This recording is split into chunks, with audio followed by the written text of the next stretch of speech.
Good afternoon, everyone. My name is Jordan Crow. I am the Senior Director with OEP in Washington, D.C.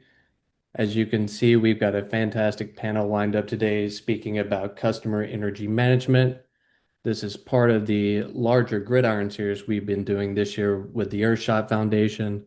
Special thanks to them for allowing this series to be possible.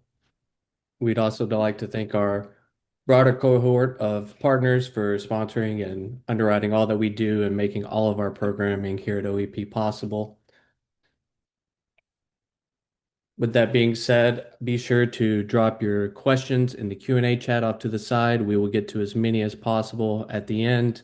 Roughly the last 10 to 15 minutes will be turned over for that time. And I would like to introduce Mariko, who's going to be leading the discussion today. She will be moderating for us. She is the Senior Fellow and Chief Economist at the Earthshot Foundation. Mariko, thanks so much, and I'll turn it over to you. Thank you, Jordan, and a big thanks to Our Energy Policy for hosting today, for your partnership on the GridIron dialogues, and for enabling these critical and collaborative industry discussions. In the GridIron dialogues, we went from fuel supply to transmission to distribution and then to customer energy management. As we got closer to customers, I felt we were getting closer to the heart of what's going on with the grid. Today, we're here to talk about that, to look behind the utility meter, the RTO meter, and what's going on with customers. We have an incredible panel of experts with us today. We have Dr. Lynne Kiesling, who is the director of the Institute for Regulatory Law and Economics and faculty fellow in the Terranauts Institute for Sustainability and Energy at Northwestern University. She has expertise in technology, markets, regulation, energy systems, and sustainability. And you may know her from her books on electricity industry restructuring. Welcome, Lynne. We have Yasser Bahbaz, who is the Senior Director of Operations Support at Southwest Power Pool, focused on the realities of balancing new loads and new supply on the grid, and very importantly, keeping the lights on. Yes, sir. Thank you for keeping the lights on. And we have Dr. Michael Weber, who is the Sid Richardson Chair in Public Affairs at the University of Texas at Austin. You may know him from his book and TV series, Power Trip, the documentary Thirst for Power, or one of his many other works related to complex energy systems. Thank you, Lynne, Yasser, and Michael, for being here. Happy New Year. And Michael, I want to also give you a special thank you for moderating and hosting our GridIron Dialogue in Austin back in October. And a shout out to your amazing co-moderator, Anna Spitzberg.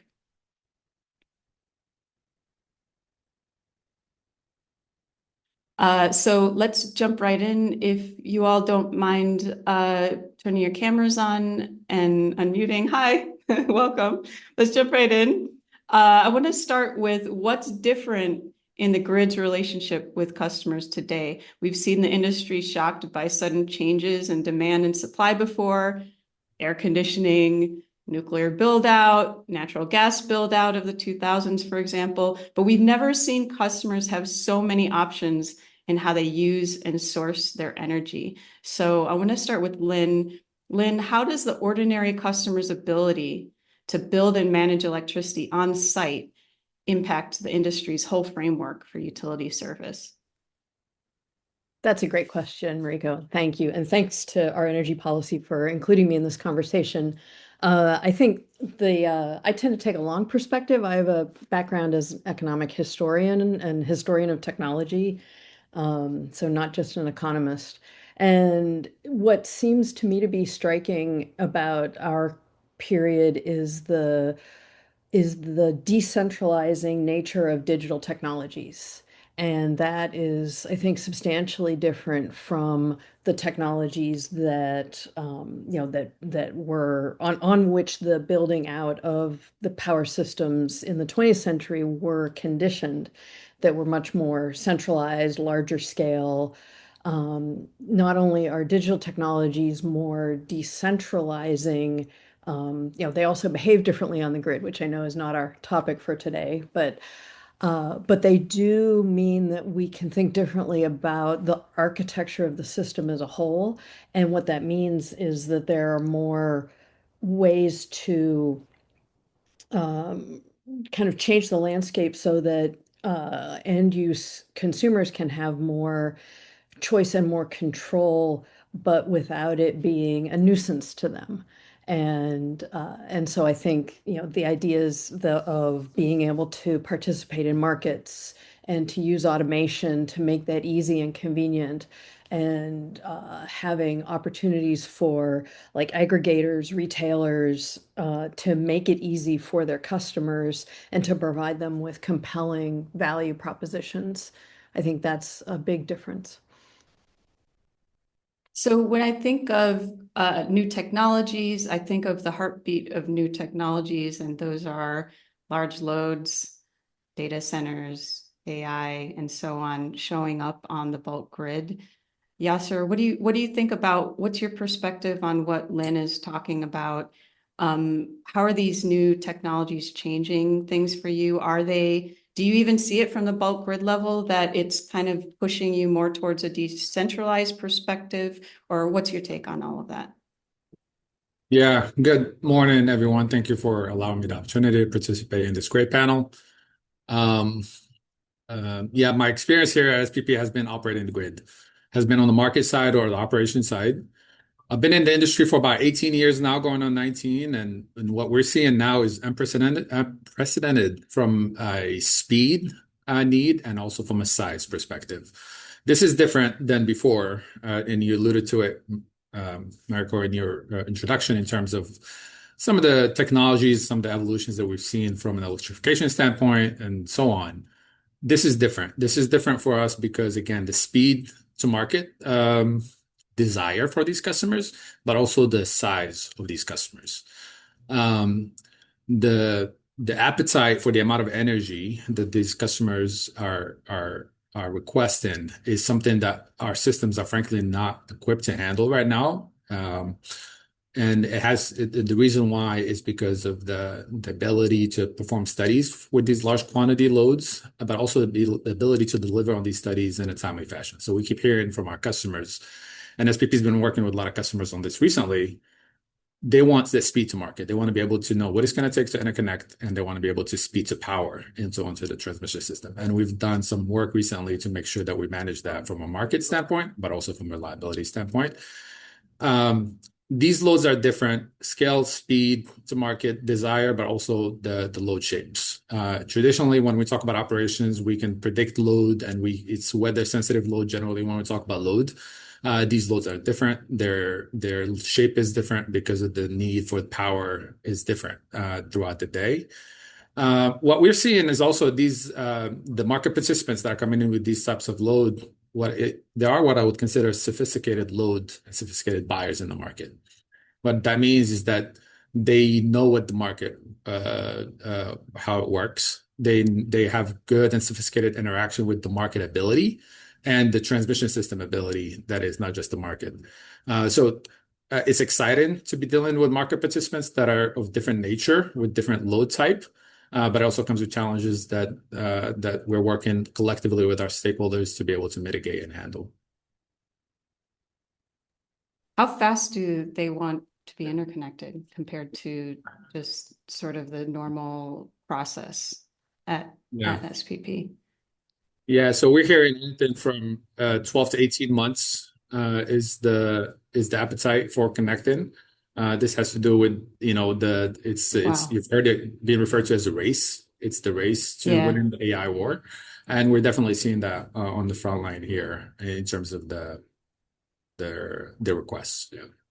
Yeah, that's fast. Michael, in some ways, I feel like large loads, the talk of the town last year, 2025, they're mirroring what's possible further downstream with smaller customers, in terms of diversity of capabilities, in terms of what they want from the grid, in terms of their appetite and their ability to quickly connect.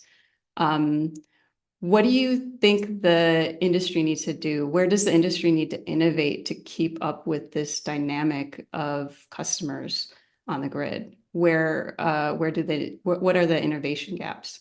Great question. There's a lot of load growth, as you just heard from Yasser, like large load growth. There's also a lot of small load growth, meaning electric vehicles or cooktops or heat pumps at people's homes. But if you have small load growth, a couple kilowatts at a house times millions or tens of millions of homes, that starts to look like the large load growth, but with a different profile. So there's like load growth happening everywhere. And one thing I think that's interesting, going backing up to the prior question around customers and consumer classes, is this new consumer class of the data center owners and operators are very rich, which is not a typical sort of ethic of the power system. The power system has been organized around affordability for 100 plus years or whatever. And I'm sure Lynn will correct me if I'm wrong on this, where when I used to be a rate maker or regulator, we were obsessed with not raising rates on retirees and grandmothers and things like that. But now we have a really rich customer class that's saying, actually, we'll pay more. And that's not usually what people do. They don't come to the utility and say, you know what, I'll pay more if you hurry up or if you give me more load. Sometimes we had a few customers here and there 15 years ago with green choice programs that would say, I'll pay more for clean energy or something. But that was kind of rare. Now we got a big customer class who's really rich.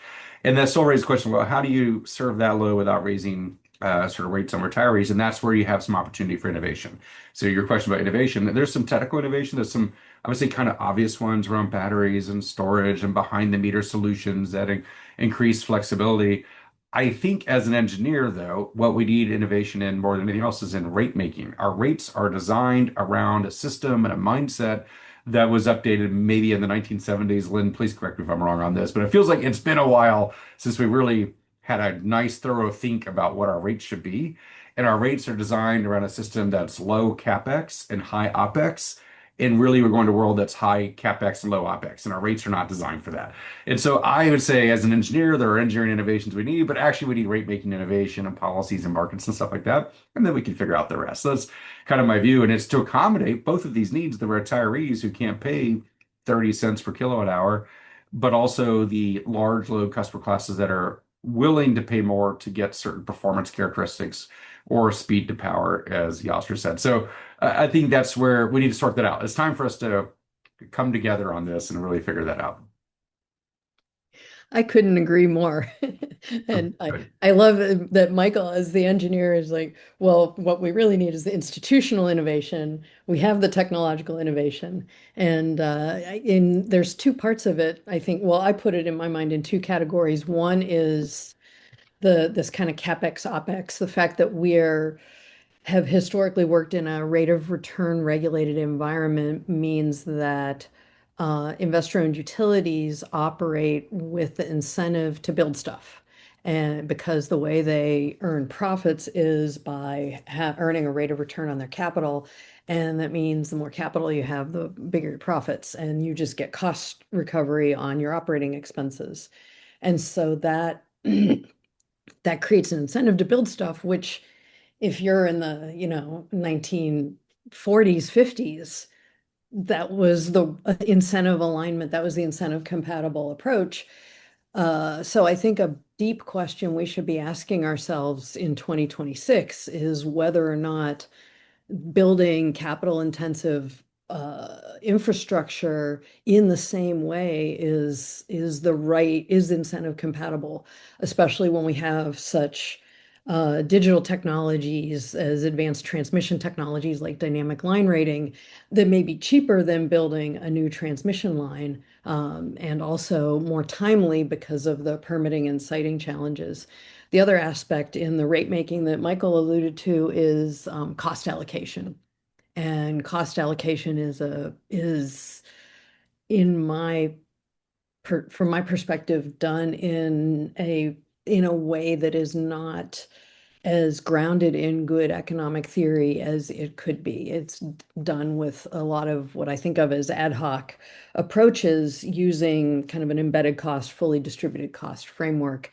And I think there are a lot of opportunities for us to do better, especially now that we have digital technologies to enable us to get data so that we can observe things about customers and their behavior to get us a better read on things like price elasticity of demand that were a lot harder for us to do, say, in the 1950s. Yeah, I'll add a point there, and I agree.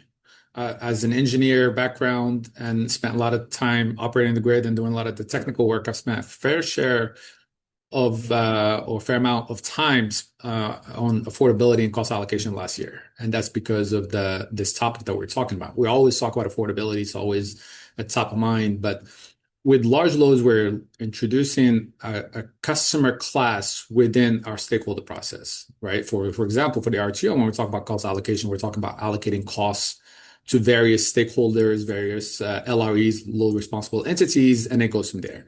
Now we have these entities that have different class loads within their areas.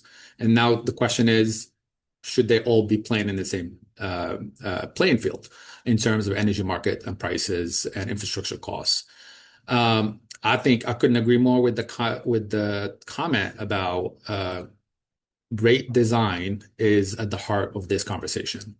From an RTO grid operator standpoint, I think we can do the best job that we can doing the cost allocation, given methodologies that we already have in place and given the purview and just jurisdiction that we have. But I do think that informative rate design is what I'd like to call it, is that we give enough information to the rate makers and the rate policy makers to be able to make some decisions whether a single rate is still appropriate for all customer class or not, and how that looks like.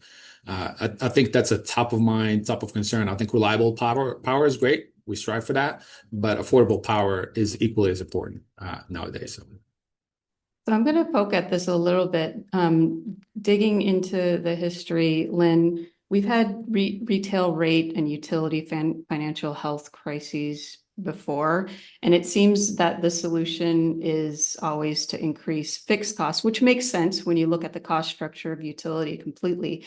But I feel like that strategy really only works assuming that customers are captured.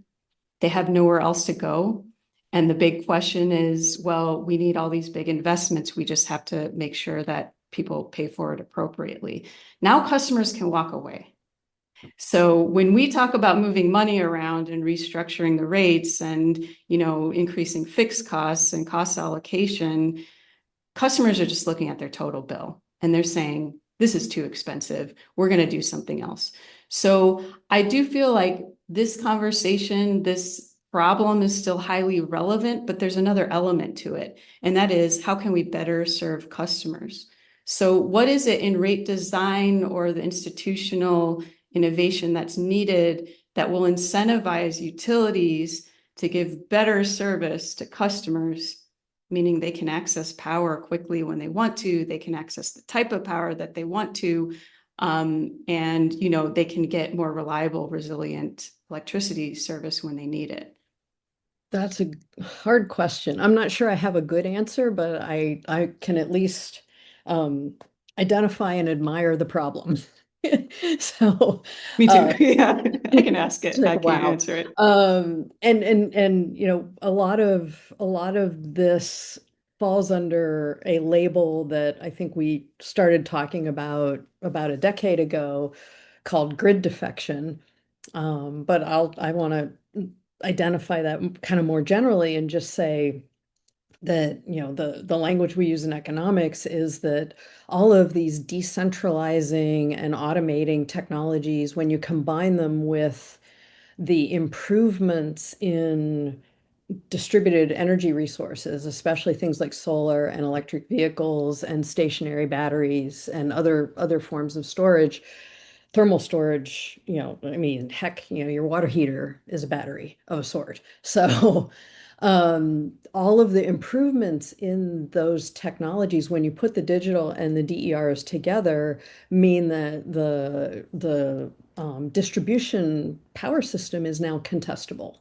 And contestable means potentially competitive. In other words, customer, the formerly captive customer now has exit options. They have alternatives. And going off grid may seem like a very committing and expensive alternative, but the fact that it exists, number one, and number two, has been getting less expensive over the past decade, does present a real credible alternative to a lot of customers. Of course, one challenge, and this is a challenge from a rate design perspective, is that there may be some kind of wealth and income inequality in terms of who can actually take advantage of that exit option. And so we would have distributional impacts that we want to think about. To your point about what do we do in rate design, I think, the going back to the rate of return regulation question, having a more for the kind of shared network, the shared distribution system. My somewhat spicy comment a decade ago about this was, well, if the distribution utility is worried about its customers exiting, perhaps it should ground and have its customers be its central focus and actually think about what it is they want, and that therefore they can keep them. And that's the nature of competition, right? This is what markets do. Markets enable you as a supplier to foreground the interests of the people that you are hoping to come be attracted to your business. And so moving in whether you call it performance-based rate making or moving towards price cap regulation or TOTEX, something that moves away from the rate of return regulation and towards a more customer-focused, performance-oriented way of utilities earning their profit would be a general framework for thinking about that. And then obviously within that, thinking about rate design, it's, you price the variable stuff at marginal cost, and that's how you compete on that.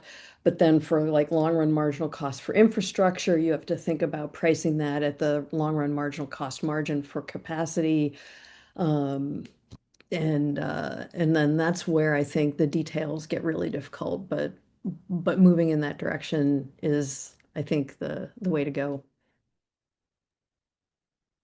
So that brings me to drilling more into what's going on behind the meter and what customers have in terms of options. And so when I do want to clarify what I mean by behind the meter, I do mean that more generically. So behind the utility meter for residential and smaller customers, and then for larger customers like data centers and AI loads behind the bulk system operator meter like SPP.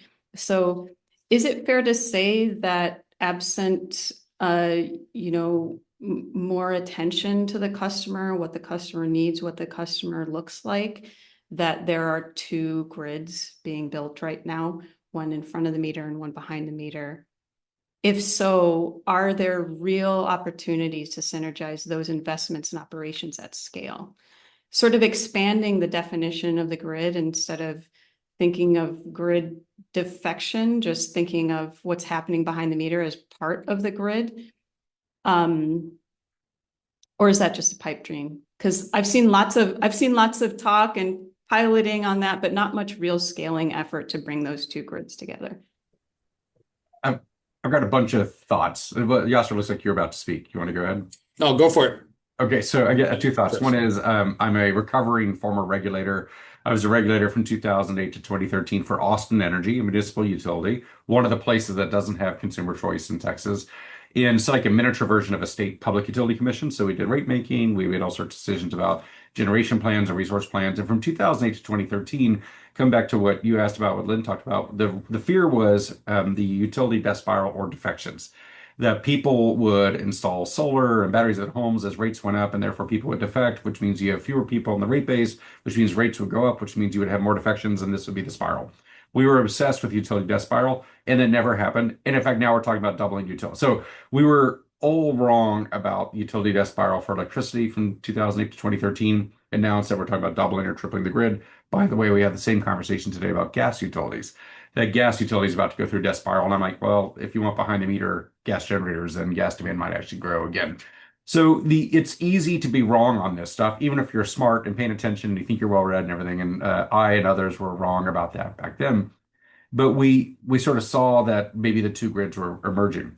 And one of the ways to become very unpopular, and I know this because I did it, was I proposed higher fixed charges and lower electricity rates. Let's lower the rates from 10 cents a kilowatt hour or whatever they were to 4 or 5 cents, but raise your fixed charge from $4 a month to like $60 a month, kind of like we do for telecom and sewer and other things. And this made me perhaps the least popular man in Austin for quite some time. And I was proposing a higher number. We compromise at $10 a month fixed charge and this and that. So there are ways to get their rate making to deal with this. But what does the consumer want? So Mariko, you're asking, they care about the bill. They actually don't care about the rates. They want to know what the number is at the bottom. Most aren't even looking at the rates. And the rates are like dollars or cents per kilowatt hour, plus a fixed charge, a community charge, a public art charge. Like there's all sorts of charges on these municipal utility bills. But they want to know, is it $100 a month or $80 a month or $200 a month? And I'm of the mindset that if we go to a much higher fixed charge, $100 a month or whatever it is, in lower rates, it's easier for the consumers because it's much easier to have $100 a month every month than some months are 40 and some months are 250 or something like that. And that's the way most other heavy infrastructure systems have gone. So I think that will help. So that's one quick reaction to kind of things you're talking about. The question you had also, like, are we going to have two grids? And the answer is kinda. And actually, that's the way we used to be. That would get us back to where we were 100 years ago. So in the old days, you would have every building would have their own generator. Like there was a grid in the office building, you would have your own generator at home. It was all like a bunch of microgrids. And people are like, this is silly. It's awfully expensive. What if we shared our grid? Because you might want electricity at your house early in the morning to cook. Then you want electricity for the streetcar to get to work. Then the office building wants electricity during the day. Our load profiles are complementary. If we built one grid and shared it, that would lower the cost for everybody. And that's how we got the regulated utility. But we had this like a bunch of microgrids, then a mixed system, and then a shared grid. And now maybe we'll go back to a shared grid and a set of microgrids. That's probably where we're heading. I don't think we'll go back to 100% microgrids because there are too many cost benefits from the economies of scale of a shared grid. But a large shared grid has very important economic and, in many cases, environmental and reliability benefits. But the microgrids also has some key benefits that some people are willing to pay for, especially if you are a grocery store where a power outage means you have to throw away like $100,000 to $250,000 of food. Okay, you want a microgrid, but a microgrid's too expensive year round, so you only want that microgrid for a few hours of the day, a few days of the year, if that. In fact, there's this big Arctic blast and storm hitting America like tomorrow or something, and we expect a lot of ice, a lot of power lines, a lot of power outages between Texas and the Carolinas. Grocery stores, hospitals, city halls, many emergency response centers that have microgrids will be very happy they have them. So I think we're going to go to this like two-fangled process or twofold process, but not 100%. Like there's just too many benefits from the shared grid because not everybody has the money to pay for a microgrid at their house. And not everybody has that performance requirement, frankly. Anyway, so a lot of thoughts. I know I'm dumping a lot there, but there's a lot there around rate making and utility death spiral and defections and microgrids that are all kind of touching some of the same concerns about affordability, accessibility, and reliability. If you add in a layer of sustainability and cleanliness, then it gets more complicated yet again. Yeah, it's a great overview there. I will say from operating a grid, one of the questions that always come up recently is we're a microgrid and we're isolated from the grid, and we heard that from customers and some requests, and then we dive into it and we figure out, okay, you're synchronized with the grid. It's not really isolated from the grid. That's different.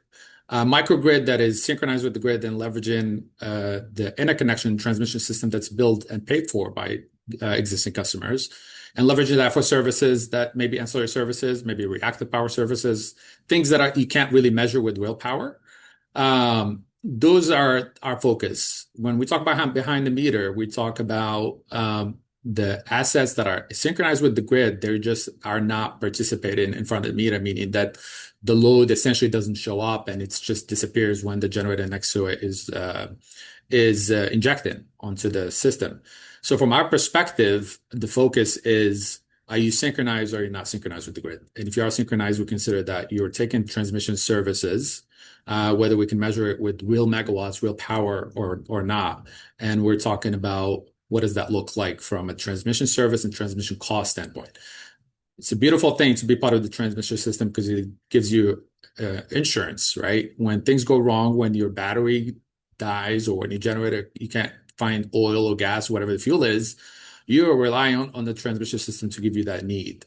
And to say that these customers should only be charged on a megawatt hour basis, meaning it's just as consumed, it's not really the how we plan the system. We plan on a peak basis, and so we do need to talk about if you are part of the grid, you're part of the grid, and that's it. There is no in and out as use charges. And if we are going to talk about use charges, as Michael talked about, we need to talk about a different rate. At least that should be the focus.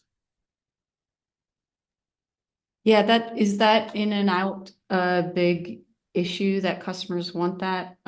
Yes, sir. I know you also have a background in markets, so Yeah.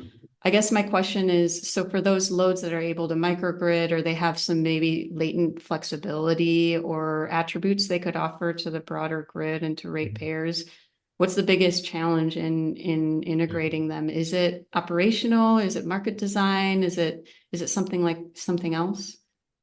Yeah, so first, what we're hearing about, at least for with respect to large load and some of the big loads that's a big focus right now, we're hearing that the need to build generation, on-site generation, and battery and all these technologies and being behind the meter. It's not so much that they're trying to avoid transmission costs, at least for the customers that we're hearing about. It's more about resiliency. It's more about protecting and hedging against system disturbances and curtailments. May not be the case for everyone, but that's what we're hearing with some of the customers. And so with that, from our perspective, we're coming up with a framework that says, basically you can leverage and we'll give you the optionality to utilize that asset that you have that you brought to the table with you. But we also give you the option to buy from the market. And the way we do that is we say that the asset is part of the market and offer your asset, your load and your generation asset that you brought to the table, whether it's co-located or not, to the market, and the market will make a decision on what the best economic outcome to serve that load. So it gives them that option. It gives them the option to say, okay, in case that there's curtailment, the market will likely commit that generation to serve that load because they're co-located, right? And so that there is not a deliverability concern or maybe a capacity concern. So market participation is of essence to us, I guess in summary, and there's an operational concern too. The more generation that does not show up in front of the meter, the more generation we don't know about that essentially replaces load or makes load disappear, for lack of a better word. The less visibility that we have onto the transmission system, the less transparency we have. And we know it's not just about megawatt and electrons, there's also reactive power and other attributes of the transmission system that is key to operating the system. So from our perspective, transparency and visibility into these assets is the number one requirement. And then we allow framework around that to make sure that we get that participation and incentives to get that participation from all the assets and make them visible. So and we do that through market participation, through market product participation, and so on.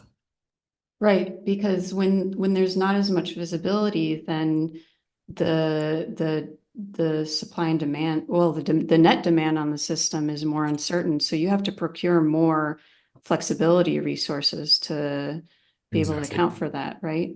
Yeah, it's Okay, being so able to predict its behavior. It's being able to forecast it, and it's also being able to measure the attributes of the load. Is the load capacitive load? Is it reactive load? What is going on behind that meter? And the less information we have, the more guessing we will have in terms of operating and deciding where we need to commit and what products we need to procure. So it sounds like a real cost reduction opportunity to reduce uncertainty in how you're forecasting net demand, say, and not have to procure so much in flexibility related Yeah. Services. Okay. And then when you hear that message of a need for resilience from your large loads, I just immediately think it mirrors what Michael was saying about upcoming storm and grocery stores and communities and just everyday people trying to protect themselves against that, and have more resilient power, more access to energy when they need it. What's all of your sense of how, say, resilience needs might or might not coincide with bulk grid needs on the bulk grid?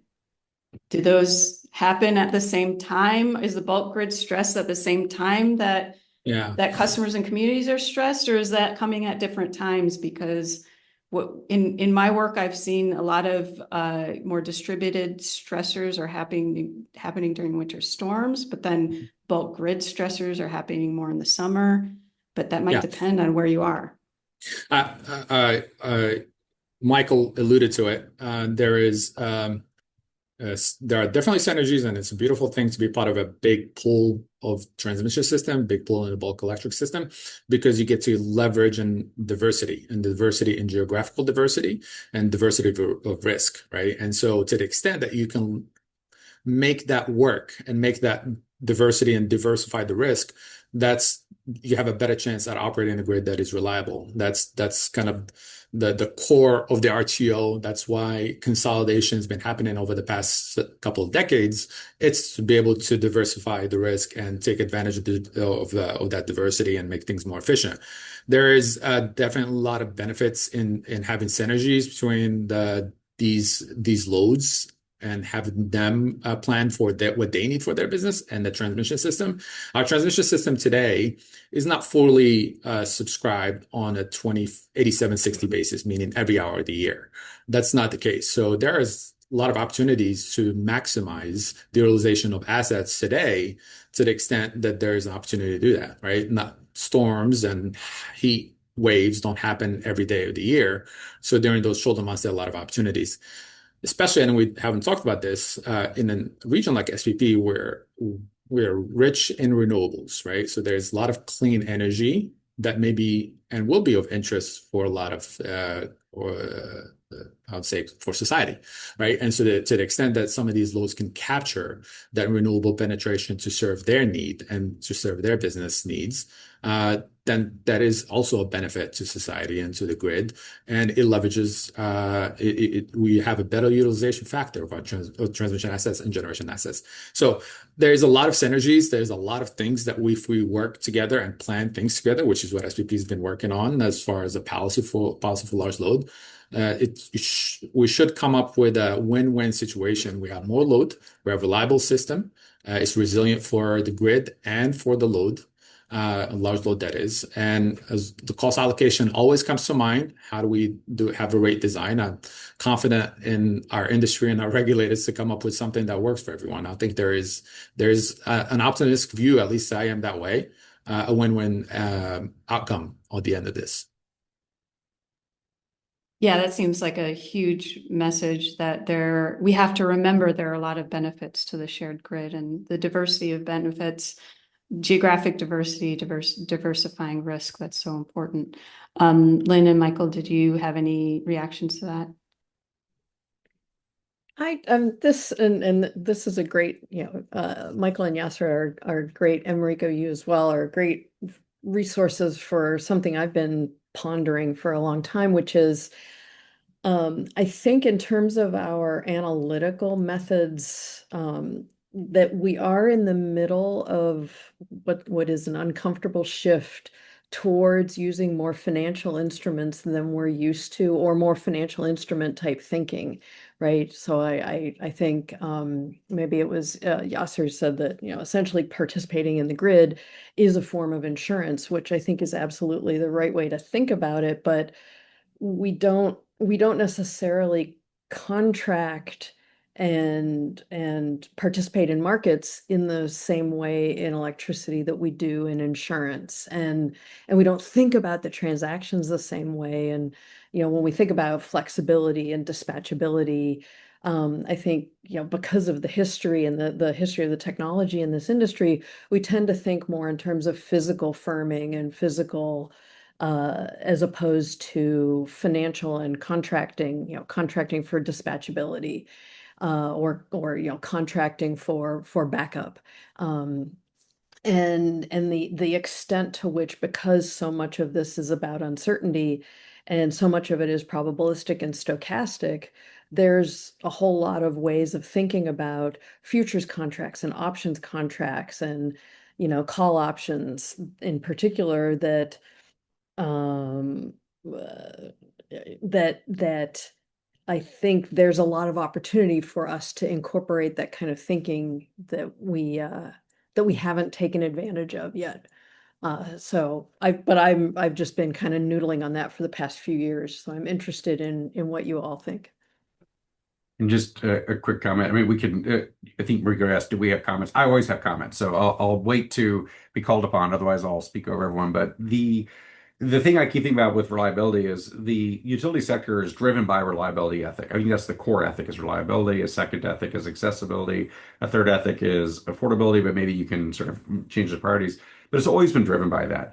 At the same time, we consumers get fussier about reliability as time goes on. The grid is more reliable today than it used to be, but we are more demanding. So when I was a kid and the power went out for an hour, this is very exciting. We get out the old hurricane lamps and school will be delayed the next day or canceled. And we thought we'd excuse not to do our homework. But now when the power goes out, it's highly disruptive. We can't stream our shows or do our Zoom and other stuff. So we have a different relationship with outages today where everything stops compared to before where it's kind of a fun excuse to not do stuff for a while. And I think that's a challenge that the more reliable the system gets, the more we expect it to be reliable. And then you got this new customer class I mentioned earlier that's rich and really wants reliability, not just three nines or maybe not even four nines. They want five. Like it gets really hard. So a fussier customer expectation is hard to serve, even by a set of entities, SVP, you name it, they all have reliability ethics. How do you do that? And so it just gets harder and harder. So maybe we could all be, a little more relaxed about that, or come up with some solutions if we're really that fussy on our side of the meter, which we talked about before. So that's just one quick thought. And I'm sure there have been customer opinion polls or things that talks about how upset we are by outages today than before.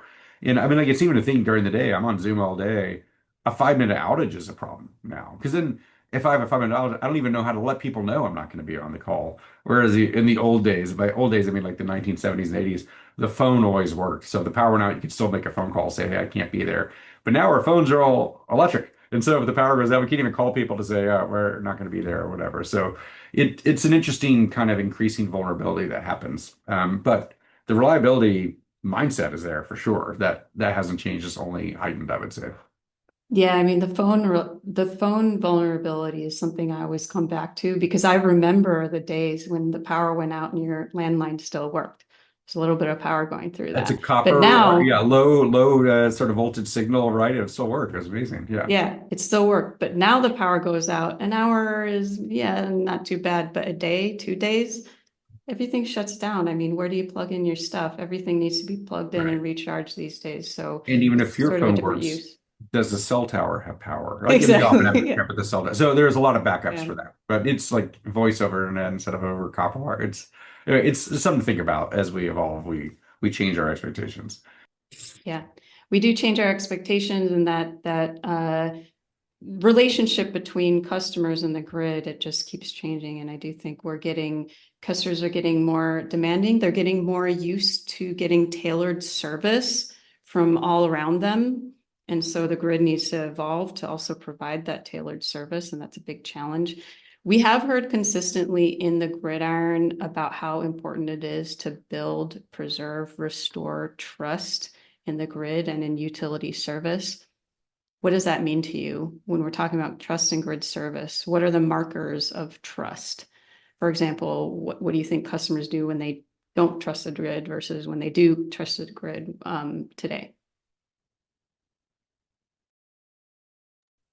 I'll I'll start. From our view, what we do, our industry is capital intensive, right? So to get the infrastructure going to actually serve load, it is capital intensive. And when we issue notice to construct, or we do all this fancy planning and engineering that we do, and we do a cost allocation method and say this is what we need to remain reliable and resilient.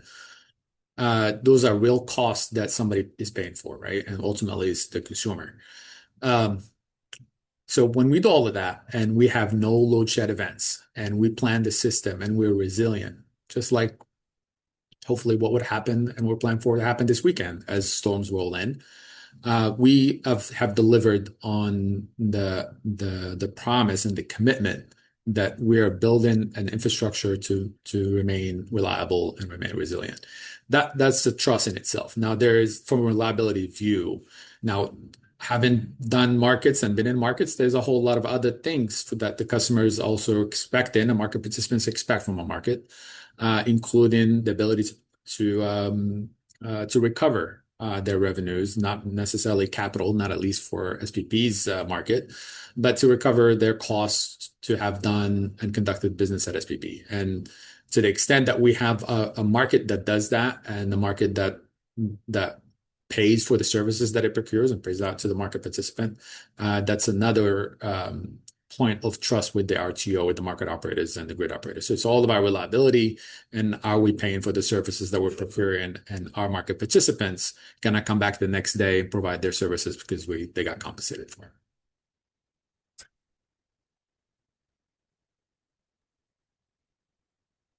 So thank you, Yasser. So something came to mind when you were saying that, and it's a little bit touchy, but going back to the customer perspective, when the customer's power goes out, they don't know why. They might know. They might see the power line down on in front of their house or something like that. But other than that, they don't really know why it's going out. I actually think that we're very, very good at maintaining reliability at the bulk grid level, even despite huge changes in load and supply over time. Most customer outages happen from failures on the distribution system. So to the extent that that kind of reflects on us all as an industry, what's your thinking around that, Yasser, in terms of, yeah, I mean, SPP is like very great at maintaining the reliability at the bulk grid level, but then all these failures are happening downstream. What do you think needs to change? Good question. I don't know that I have an answer beyond the transmission component. I will say every time there is an outage in any neighborhood, anywhere where I live nearby, I get phone calls from family members saying, "What happened to my power?" And I say, "I don't Exactly. That's just what I'm know." talking about. Even they're blaming you. SPP's where we live is not even an SPP region, so that's my go-to answer. But on the distribution level, it's a whole different domain and different world there. Yeah. It's we don't the really the way what I think of is that we don't plan the system to go on outage. Forced outages happen. You know, force majeure, Uri was a terrible event, and those things will happen. And to the extent that they happen, the question is, did we mitigate enough risk, right? And so at the end of the day, we can't gold plate the system. I'm sure not on the transmission system and not on the distribution system. Gold plating the system to mitigate 100% of the risk. I'm not sure you can gold plate enough for that because 100% risk, you just can't mitigate that. So what we do is we focus on mitigating some percentage of risk, right? In internal practice is that what is the risk we're willing to live by? There's NERC standards, there's all kinds of stuff. And I'm sure that extends to the distribution. At the end of the day, are we mitigating risk, sufficient risk, and are we balancing that with uh, infrastructure and costs and the affordability side of it? Reliability is the number one, but affordability is something that is of a concern. And so we can't just have stranded assets to mitigate maybe a risk that will happen once every 100 years, and depending on what that risk is. It's a good question. I don't know that I have a great answer. When events happen, I'll tell you this, I spent several months just answering questions about why the event happened, at least on the transmission system. So it's not something that we plan for. I actually just got off a call to get on this call, prepping for the winter weather events for this weekend, and we're taking no risks. We're saying if there is any chance that multiple lines will open up because of icing, we need to do a risk assessment on that, and we're going to be overly conservative to make sure that the power continues to flow. Because at the end of the day, customers don't care. Power goes out, they're impacted. Yeah, absolutely. And we have to end soon, but Lynn and Michael, I want to also get your quick thoughts on what does trust mean? How do we restore, build, maintain trust that customers have on the grid, knowing that customers don't know where the failures happen really, and they might not care necessarily. They just want good service. I got two quick comments. One, just an anecdote with Yasser. I had a friend who was a senior executive at AT&T, and every time he gave a speech, he would start by saying, "I cannot help you with your cell service," because he would get calls every time like, "Hey, my cell service is kind of spotty in this particular corner." My neighbor's like, "I'm not, whatever. I want you to have good service, but I'm not the guy." So I'm picturing you having to explain it where, I'm not the guy who's going to fix the downline in your neighborhood or whatever. So that kind of cracked me up. But I think the building trust thing is a really interesting question, and I often been struck by this fact I have in my head, which I need to go find again. I read like 15 or 20 years ago that the support for nuclear power goes up the closer you are to the nuclear power plant. So communities that live close to nuclear power plants really like nuclear.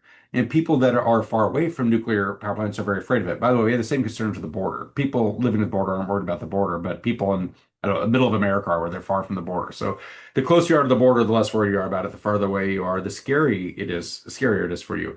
And this might be true, like if you don't know anyone that works at the utility or the power company or the grid, it might be kind of like you don't have a lot of trust. But if you live in the community with them or you work with them or you know they're your neighbors or family members, you have more trust. So I think that's part of it is just making sure the people who work at these different relevant entities are known members of the community that will build trust. How do you do that? I don't know, but we probably need to make sure that those people show up at things like parent-teacher meetings or the local Boy Scouts or Girl Scouts. Like it's other stuff when I worked at the Rand Corporation decades ago, it's a policy think tank. Rand, they often said it's like, we have good trust with our community, but it's not because of the work we do, although that's why we'd like to have great trust. It's because our people show up in their community at their events. And so sometimes it's these things that aren't even directly part of the job, that are part of being a good community member that really make the difference. How do you mandate that or make a policy? I've got no idea. But I feel like if it's an entity that people know, because they know the people, they'll tend to trust it. So you just got to be present and visible in society. Yeah, that makes sense to me. Lynn, what are your And I thoughts? think I will just briefly piggyback on that to say, I think to the extent that people view the incentives of the utility as being aligned with customer incentives. So if they have that perception, then it's a lot easier to build trust. And that's, I think, one of the underlying behavioral motivations for thinking about a move away from rate of return regulation towards a more performance-based or TOTEX kind of regulation is that you get out of that kind of, hey, I think the utility's spending all this money and it's not necessarily delivering me the service quality that I expect. Yeah, that makes sense. Lynn, Yasser, Michael, thank you so much for your time today. It's been a pleasure speaking with you. I wish the best for all of you in 2026. And now I will turn it over to our hosts, Our Energy Policy, for our audience Q&A. Thank you. Hello, everyone. This is Julia Saffardiana here to read some questions from the audience. Our first question is directed towards Yasser, but can be answered by anyone in the panel. Is there a promising way for RTOs to speed up the study process for data centers without introducing unacceptable reliability risks? Great question. Yes, the answer is yes, because SPP has just gone through a process and a stakeholder-driven process to implement a framework. And without going into the details, we essentially have addressed some of the concerns with reliability impacts and concerns with market impact. If you bring more load, not sufficient generation to come along with it, there's going to be an upward pressure on prices and essentially an upward pressure on reliability and transmission.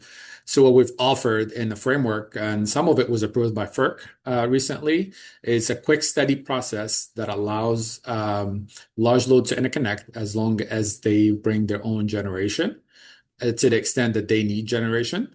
And if they have enough generation already on the grid and interconnected, they can also interconnect if there's transmission deliverability limitation on a conditional basis. So there are frameworks that can be implemented.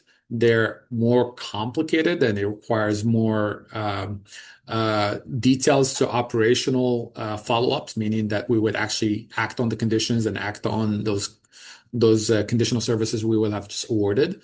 But there is a framework that I think for the RTOs to implement that, and SPP has just gone through the stakeholder process to propose something. Maybe different for different RTOs, different ISOs, but that was the case for SPP.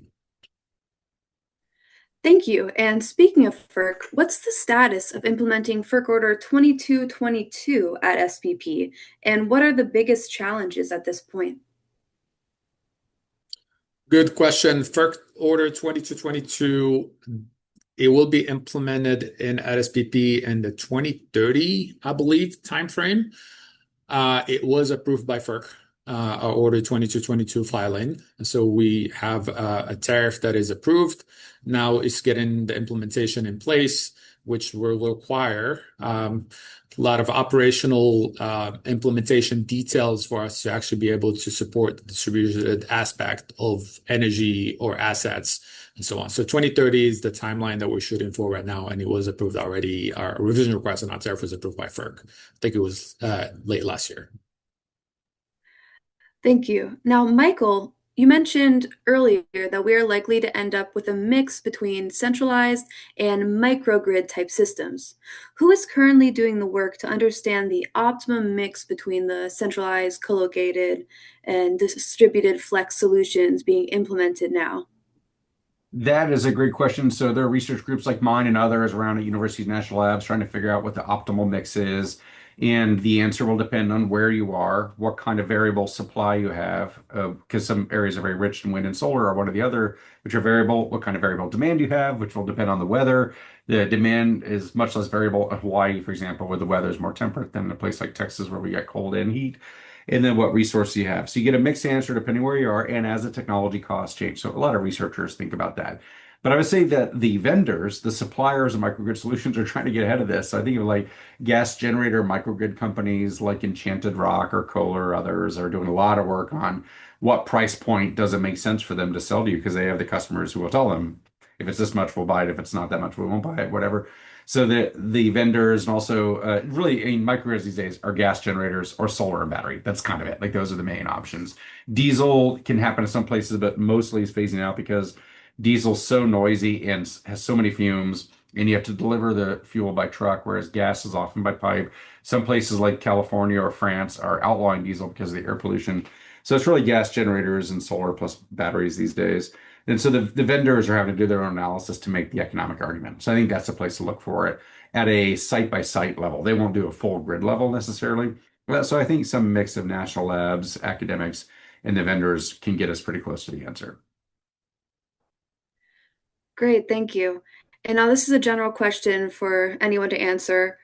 Are any of these hyperscalers large enough to buy whole utility companies, and might they? I'll take a first stab at that since my work really focuses on vertical integration, and this is a vertical integration question. And it's a really good vertical integration question. Yeah, and like a year and a half ago, I know I wrote a long series of Substack posts essentially about, what are the economics of data center energy use with, flexibility, price elasticity of demand, et cetera, et cetera. And one of the posts that I wrote was precisely about vertical integration and what are the economics of whether or not a user of power, a consumer, would want to integrate upstream into becoming its own power producer as well as user. Uh, and I think that's a very complicated question. And it has two parts. One is, and we see it in RTOs, right? Because what RTOs do is they separate the ownership of the asset from the management of the system in which the asset participates. And so one way to think about that question is can you contract over that instead of just buying the utility? Which I think is a way of my saying that I think the hyperscalers financially could buy a utility, but in terms of their business strategy and their comparative advantage, would they want to? My sense is probably not because that's a lot of assets to have on your books. The CapEx from a power plant in it, is very different. And, so I think the CFO might have a thing or two to say about whether or not they want that kind of asset on their books as well as the data center assets. But then also, like it's a different skill set. It's so you need like entirely different HR focus and all of the kind of management and organizational stuff about power plants is really different from being a hyperscaler. So I don't know that the vertical integration makes sense on that grounds. But then number two, because markets exist and you can contract for it. And I think that's why we're seeing a lot of the both co-location and then the behind the meter, build a microgrid on the data center's property is because you can contract over that. So let's say I own a data center, it's on a piece of property. I hire an independent power producer to build a power plant, which would essentially be a microgrid. If I were doing it, I'd want to have the flexibility. So I'd put a head end on it so that it could connect into the grid in the future if that made sense in terms of the synchronization. So I think the short answer is no, but the long answer is there's a lot of economics to why that vertical integration doesn't make sense. All right, yeah. Lynn, easy question for you to end on there. If you want to continue to riff, feel free to. No, on a serious note, thanks for everyone for being with us today. I'm in Washington, D.C. We're supposed to get 20 to 24 inches of snow this weekend. So shout out to everyone that's going to be boots on the ground, really out there trying to get us taken care of this weekend. Can't thank them enough. As far as the discussion goes today, we will do a two-pager on this and circulate that in our newsletter at the end of the month. So be sure to look out for that. Mariko, Michael, Yasser, and Lynn, thanks again for being with us. Have a great day, everyone. Thank you. See you. Thanks for Great, the thank you very conversation. much. Thanks, guys. Bye.